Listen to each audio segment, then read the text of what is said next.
Welcome to The Authentic Life with KL, the podcast where we throw out the rule book, where we dive in head first to the real and raw, unapologetic journey of living the best life. That includes lots of music.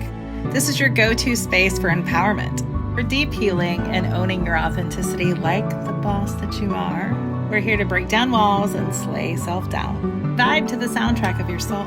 With every beat and lyric, we'll move through stories that heal and empower. You can live your fullest and most badass life. Welcome to The Authentic Life with KL.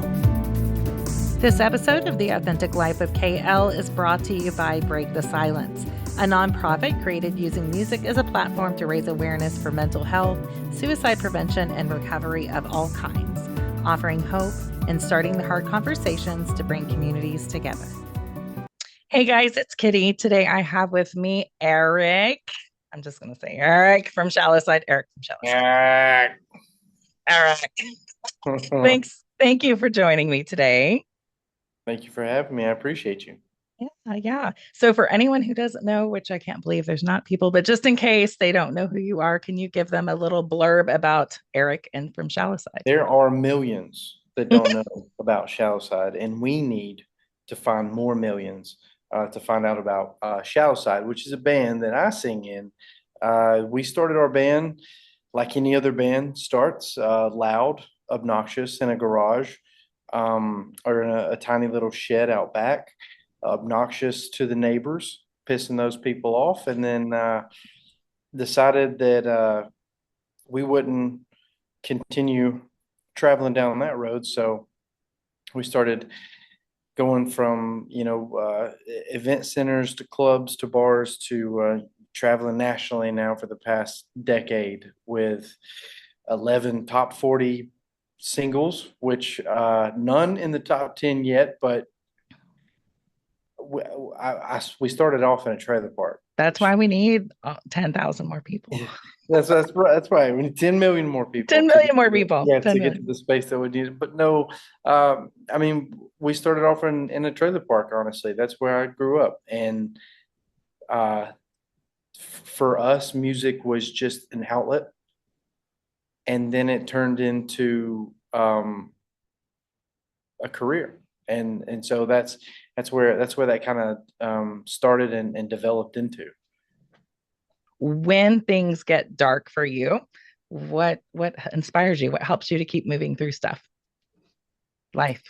For me, it's I revert right back to the same space where it all kind of like started.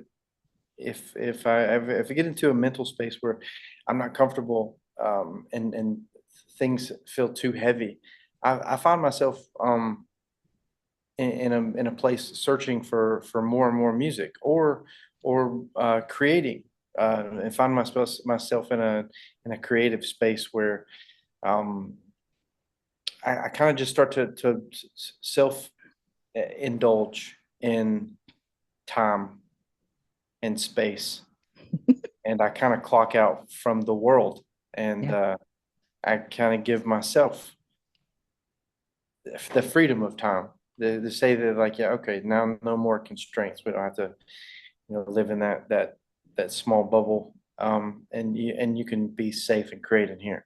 And I think that's where I naturally kind of like tend to roll back to. So music is your safe space, or at least creation. Yeah, I believe that's where it started.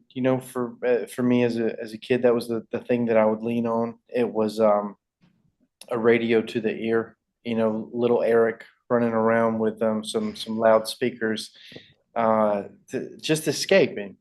Just escaping. That's what it was, and I believe now I don't really have enough time to get into a dark space. I've lost the privilege of that, but I still daydream that if I did get time, that's where I would go.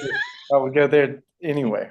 Busy, keeping you busy. I mean, when you stay busy, it's hard to find that time. I think a lot of times our dark spaces are when we retreat to our cave and just think and we sit in our own head. So was there a specific moment in your life where you knew like, hey, this is what I want to do? Or was it kind of a progression from when you were little? Um, it was essentially the path of least resistance for me. Um, I worked every job that you could imagine. I've busted tables. I've been a server. Um, What's the worst uh, job you've done? I mean, what would you say that you didn't like the most? telemarketing. Mm. That's horrendous. Like it's on both sides of the fence. Like for them to pay a kid to just call people to piss them off during dinner time. Ugh, it's ridiculous. Anyway, that one I just wish that that would never be a thing ever again in the world.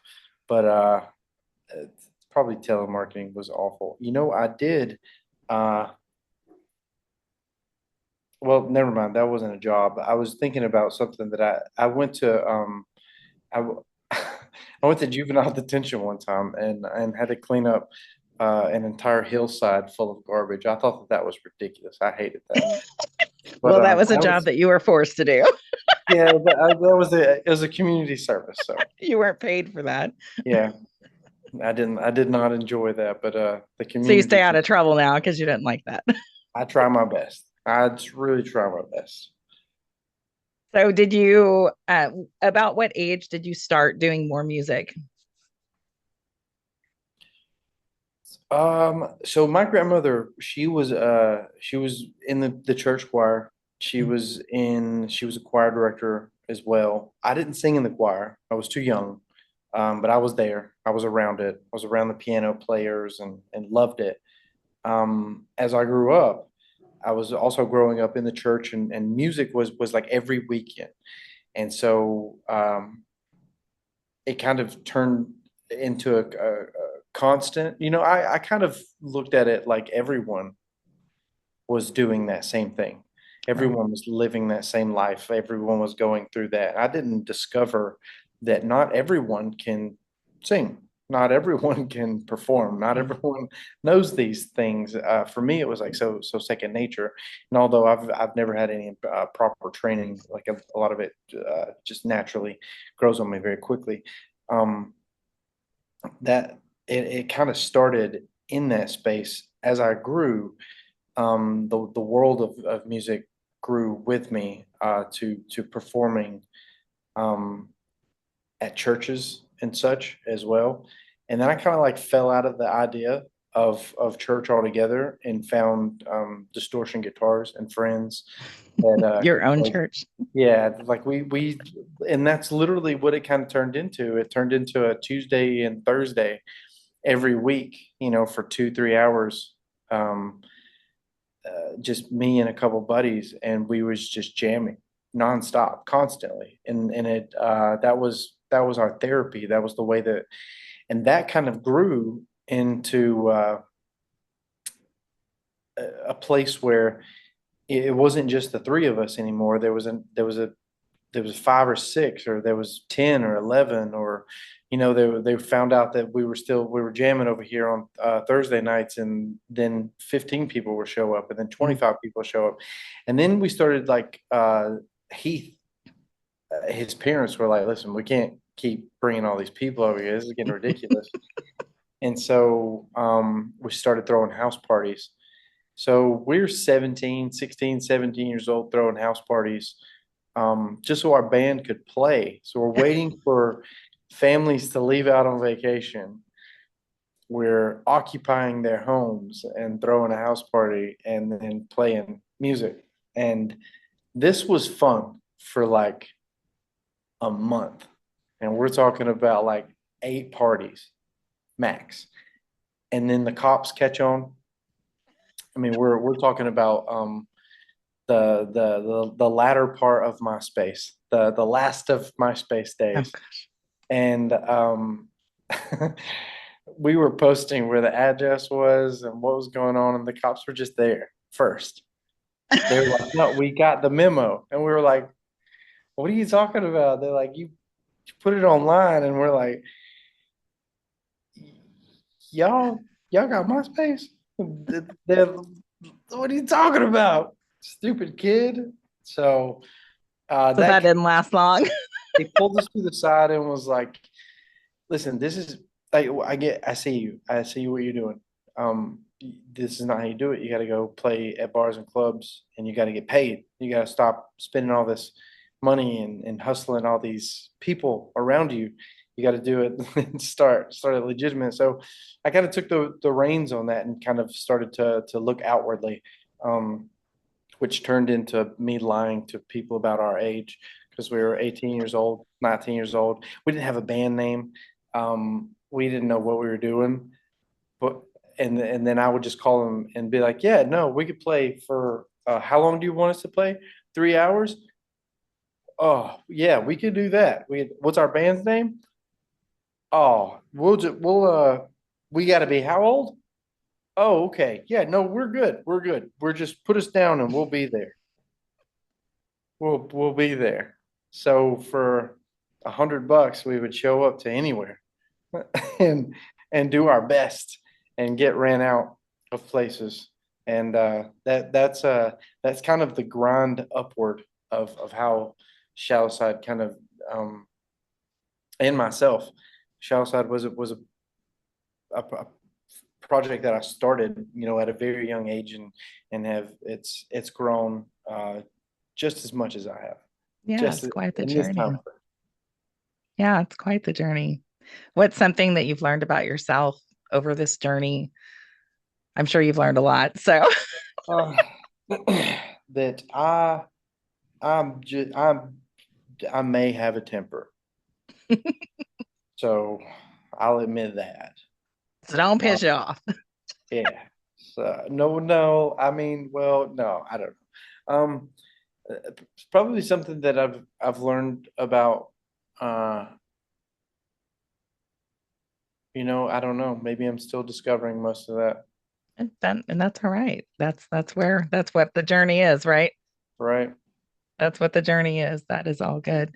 How do you personally navigate this pressure of I've been to many of your shows and you're always on, right? You're always on. And I know people are looking to you. And I think a lot of people think musicians and they go to a concert and they don't appreciate when someone is on because it's hard to be on all the time. So It's tough. I appreciate you saying that because yeah, I don't feel that way. I don't yeah, feel that I am on. We work extremely hard yeah. to stay pretty sharp on our on the gears, but there are times and days that go by that it's tough. Everything you're tired.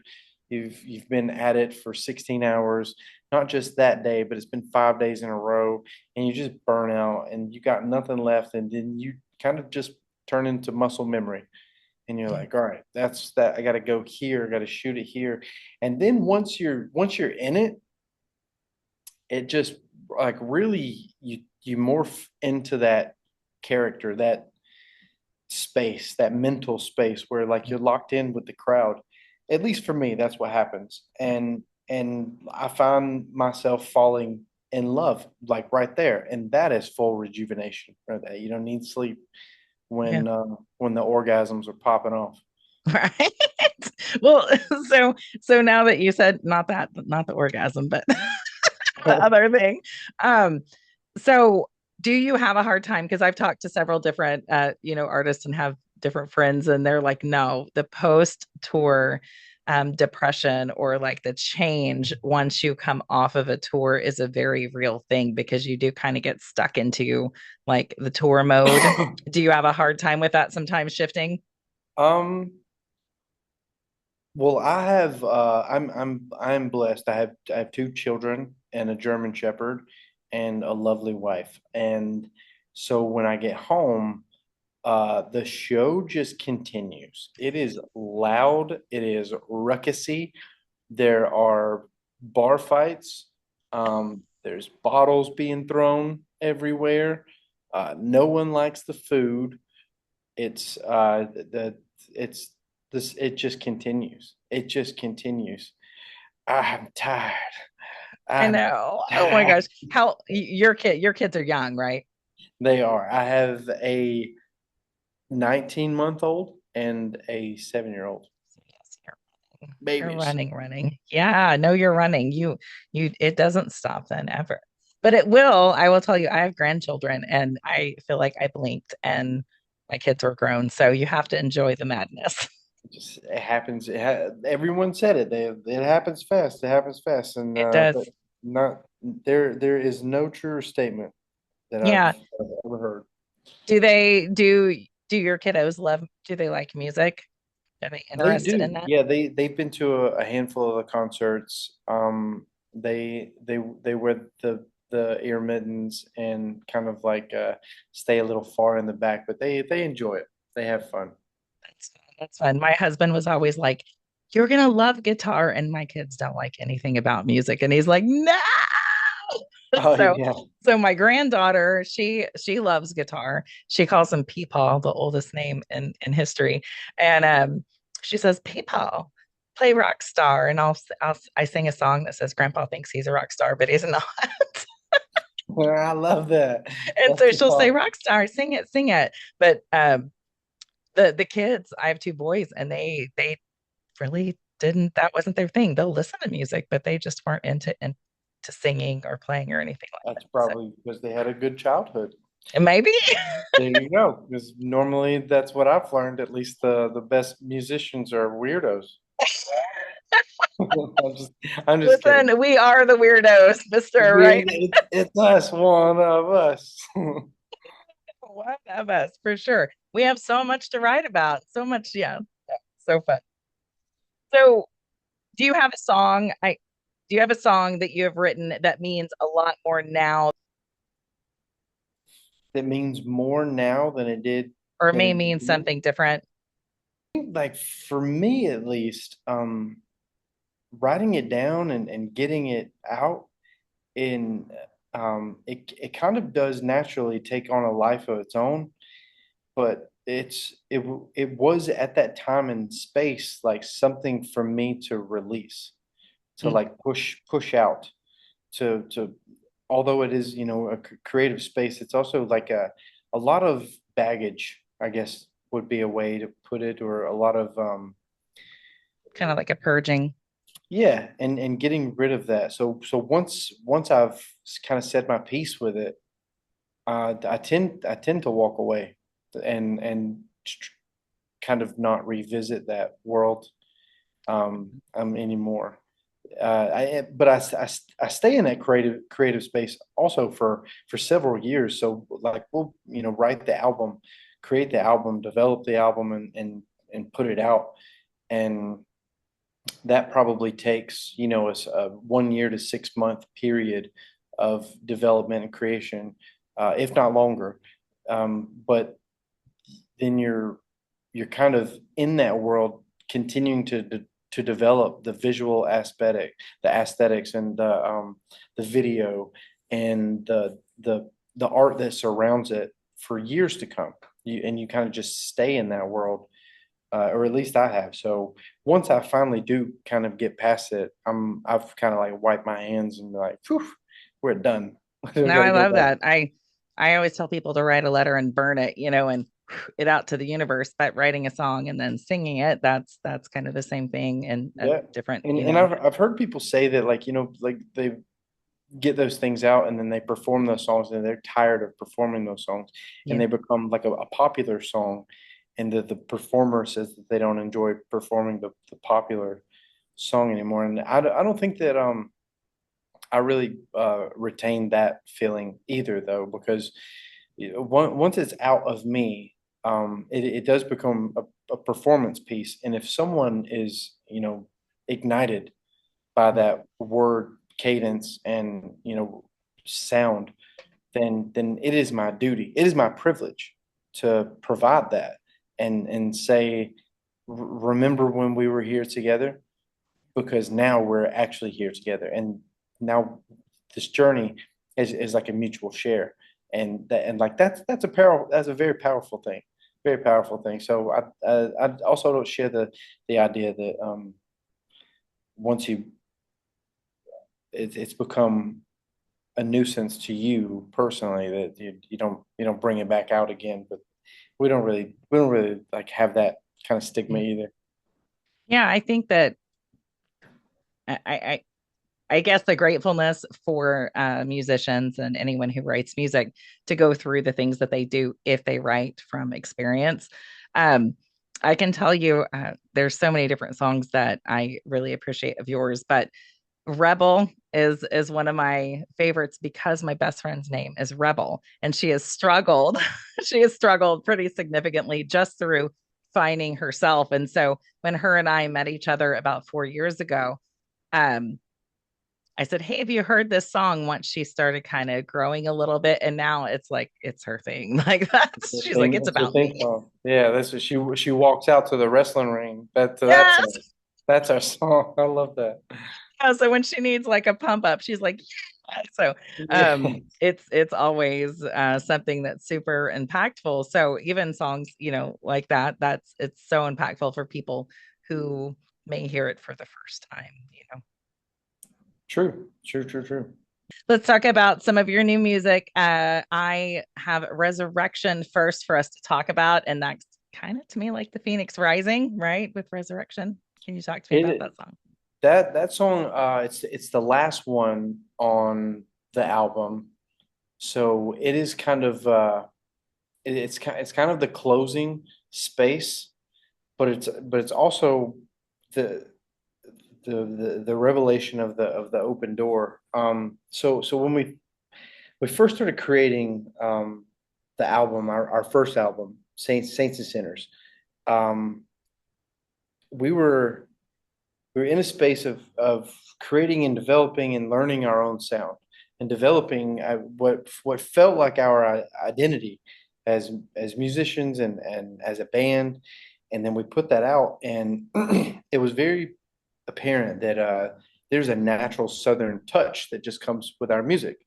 And that's not something that we even try for. It's just something that's very natural. So um, whenever we wrapped that album up, we were in the process of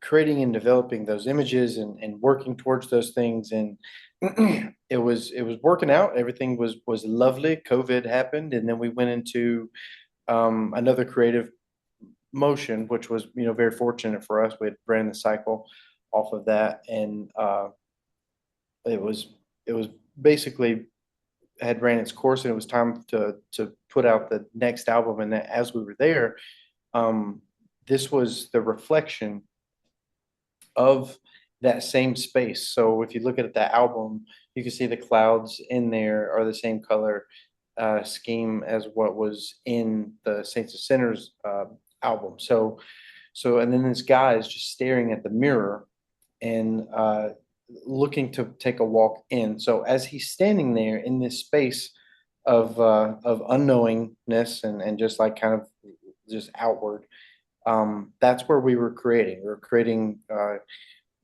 darker riffs, heavier melodies, more passionate, poetic lyrics that were kind of relation based for most of them. So that kind of came all full circle back to Resurrection, to where lyrically it's just wandering and then walking into the storm. And that's where you see the album kind of finish off, and where the writing process is starting, has already started for a new project, a new album that we'll be working on pretty soon. I love that. I love that song too, just because I do teach a lot about, living authentic life and finding the best version of you and like not reliving trauma and all those things. And so that song is really impactful, I think, for anyone who's kind of going through a transformation of any sort. Really love that song. And I love that, like you said, kind of like the Southern, it's in you guys. It's just Yeah, in you the guys. natural touch. So that's where that song kind of picks up and starts to really lean into, and we'll see a lot more of that world and creation off of when the new album starts to live. The next song is No One Wins. off of Mhm. your newer album. Can you talk about that song? Yeah. So, No One Wins was a song that we did with Kyle Odell in Nashville, Tennessee. And I was kind of going through a tough time in my world. I had just lost my father, and he was the dude, right, for me. And it was just very abrupt. And I didn't like grow up with family. I didn't have like a family growing up. And when he passed, it was like, dang, I'm like out here alone. There's like nothing you can do. You just gotta like keep on going regardless, right? Because I mean, you need air, you gotta have the food and the water, and then your mind just keeps going. It doesn't stop. So that's where that song really was able to take shape for me. I was able to look at the world and be like, as I guess like morbid as it sounds, or maybe like pessimistic is the wording maybe I'm looking for there. But it's just like it's such a dreary thought process to be like, no matter what you do, Yeah. you're gonna die. No matter what. Yeah. No, No, it's no matter what you do, you could be the best or the worst. You could be right in the middle, and in a few hundred years, you're not gonna matter. And I, I've thought about that. I think about that sometimes, and yeah, it's very and true. that's that like, 40,000 foot view, that 100,000 foot Mm. view where now you're just away from Earth and you look back and you're like, None of us matter." Really, it's the moments that we care about. Yeah. They they don't really matter, but if you just keep searching, you'll find the stuff. And the stuff is those moments. And that's really where that song kind of revolves from. Yeah. No, it's true. And then on the other end, it can also, as you said, it sounds kind of morbid, like in the end, nobody win what nobody's gonna win. But um it can make you step back and look at things differently. And when you feel like something is so tragic and you just can't go on, like in the grand scheme of things, it's very small.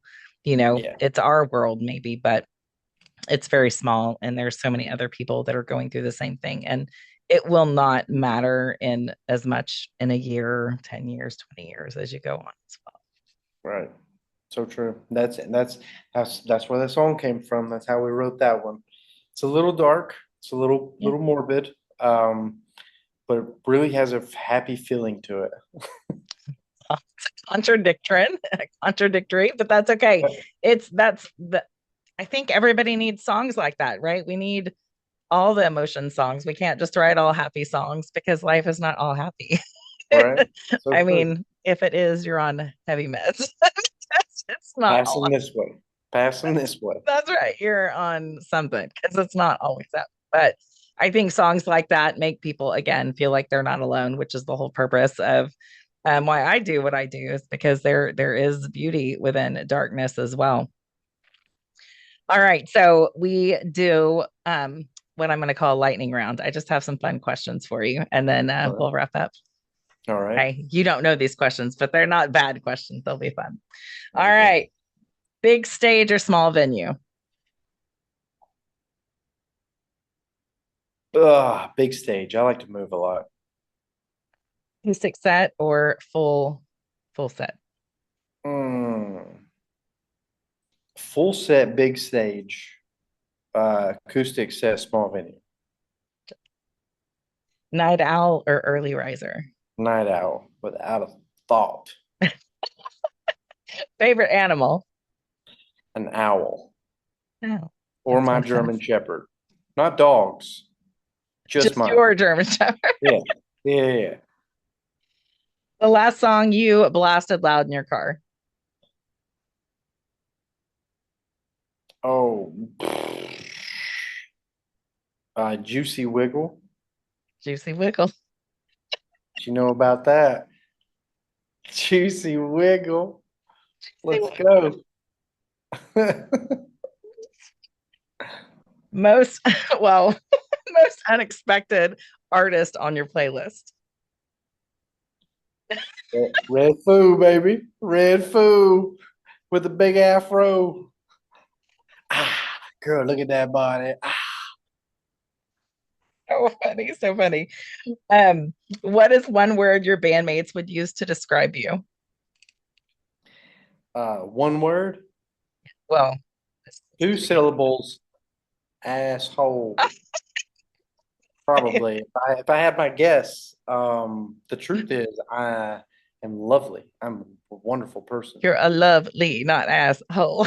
Yeah, I'm lovely. Yeah, that's how they would describe me. Lovely. If music didn't exist, what would you be doing? Dead or in jail. I came close to A lot both of of them community already. service. Yeah, I came close to both of them already, so I'm just holding on to music. You just look real good in an orange jumpsuit. I'm orange already.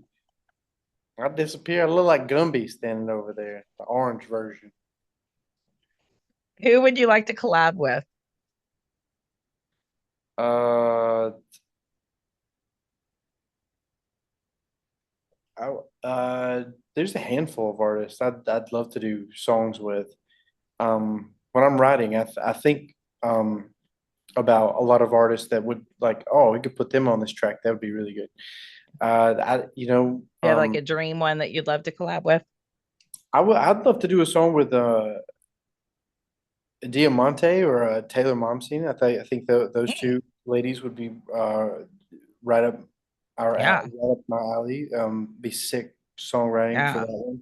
Sean Down would be a gnarly one. I would like to probably do a song with Breaking Ben. That would be pretty Mm. sick. Um, I don't know that the list goes on. We did one with Elias for Nonpoint. That was pretty rad. It was a good. That was a good. That was our first collab. So Nice. welcoming more. Maybe even Hardy. That would be pretty cool. Oh, that'd be good. That's a good fit too. Yeah, absolutely. Adelita's Way would be another one. That'd be really good. Yeah, I yeah. could All just right. keep naming. Just run out of these people. Everybody, listen, listen, Yeah, listen. but I'm fans of these people. Yeah, I love their music. yeah. All great, and all would be absolutely amazing. What's your favorite curse word? Hmm. Shit. Shit. You got to say it just Shit. like that, though. Yeah. Shit. Shit. What is the first concert you went to? It was my first proper concert that I went to was in Chattanooga, Tennessee. Shinedown was headlining. Direct support was Saving Abel Mm. with the original lineup, and opening the show was 10 years. And we were in Chattanooga. 10 years is from Knoxville, so it was kind of like their home space, but also I think Brent is from Knoxville or from that side. Anyway, it was kind of like a local. It was a home thing, but they were in the arena over there, and those were the three bands that were on the bill. We were living in North Alabama at the time. I think the year was freaking 2006 or seven or I don't even know. Anyway, um, the concert we got there and I had the day of literally split my hand open with a box knife and had to get it stitched up. So I traded my general admission tickets for like seats and was sitting in the balcony. The lights go off and this silhouette of this girl with a guitar walks out on stage and starts singing, I'm in love with somebody. And it's just like echoes throughout the room. And like, and I'm like looking at the ticket. I'm like, what the hell is happening? And Hailstorm opens the show, just blasts through the whole arena. The place fell in love. 10 years plays. Jesse Hassick is a freaking animal. He's a beast. Saving Abel plays, love those dudes, and then Shinedown performs, and I had just an absolute religious experience. Love And that. that was the moment where I was like, I'm guys, hear me out. We're going, we're going I got an home, idea. we're gonna start a band. And that was like that was kind of like the pinnacle of the thought process of like what am I supposed to be doing? And then we go there and I was like, this is something that I don't know if I'm supposed to be doing it, but I'm doing it. I really like this a lot. I'm doing this. I'm doing this. Well, that was fun. What message do you hope people walk away with whenever they listen to your music or they leave one of your shows? Um, That they want to come back? I hope they leave with a they message. that they want to buy a t-shirt. No, I'm That's just a kidding. fact. No, that's a I think fact. I think if successfully people leave our concerts and are happy, more joyous, uh, and with a mindset that they can achieve. Yeah. I think that that's ultimately the prize for everyone involved. The growth of a community is my favorite thing, and I think that if I can accomplish that, then I'll feel like I've done the service that was put here to do. Yeah. It's great. The communities within music are a huge thing for me. I followed otherwise due to my brother passing and met them and then met all these other people. And then you guys I've come to see because I met Jody and, Right. Jody. Yeah. And so the communities that are within the music is the gift, but then you have all this extra stuff that you get with it. Where can people find your music? Where can they find you and support you guys? Find everything at shallowside.net, or you can Google Shallow Side and you could find it there. Facebook, YouTube, TikTok, X, Triple X, Pornhub, wherever you're at on the internet, we're probably there too. Go find his OnlyFans. Remember, he said he did everything that you could think of. All of them. All All of of it. them. What do you guys have coming up? We are embarking on a tour tomorrow with Rehab. And then we will be announcing another tour in September very, very soon. Looking forward to that. All right. Well, I always end the podcast with the question that if someone were to come to you and they were struggling with mental health or life and they just weren't happy with where they were at, what is some words of wisdom you would give them? Listen, um, I'm not the one guy. I'm not, don't be asking me shit like that, okay? I don't have it figured out, okay? You're making me nervous. And I'm about to give you some bad advice. So please, for the love of God, whatever you hear from me, don't take it seriously. You're like, I'm gonna here, call Kitty. Call But, but, Kitty. but then I'll be like, but first, let's call Kim. I love I, it. I, I think, and this is just not me knowing, but I think that if you're just there, you've won. If you're just there, I've said this several times about raising children as well, and I'm not saying I'm not comparing that mental problems is like raising children, but it kind of is. You've got to baby these things sometimes, and sometimes you got to be mean, and sometimes you got to be brute. But if you're there, if you're just there, you can do a really shitty job Just show and up. still be really good at it. As long as you show up. As long as you show up. All you gotta do is show up. So if you just keep showing up, ultimately you're gonna die. That's not a lie.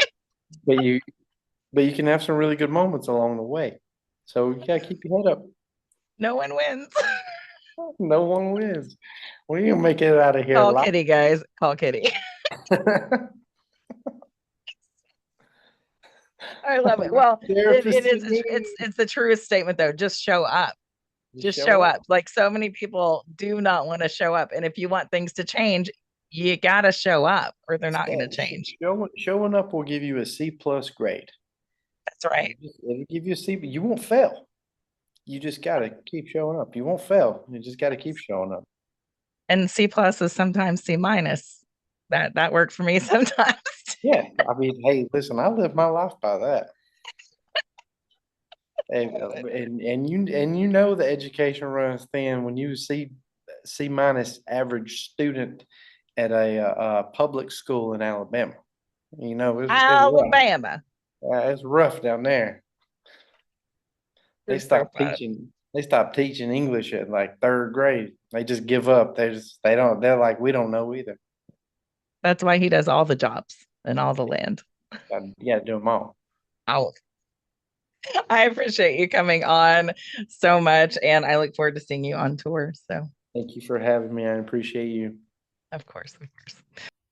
This episode of The Authentic Life with KL is brought to you by Break the Silence, a nonprofit created using music as a platform to raise awareness for mental health, suicide prevention, and recovery of all kinds, offering hope and starting the hard conversations to bring communities together.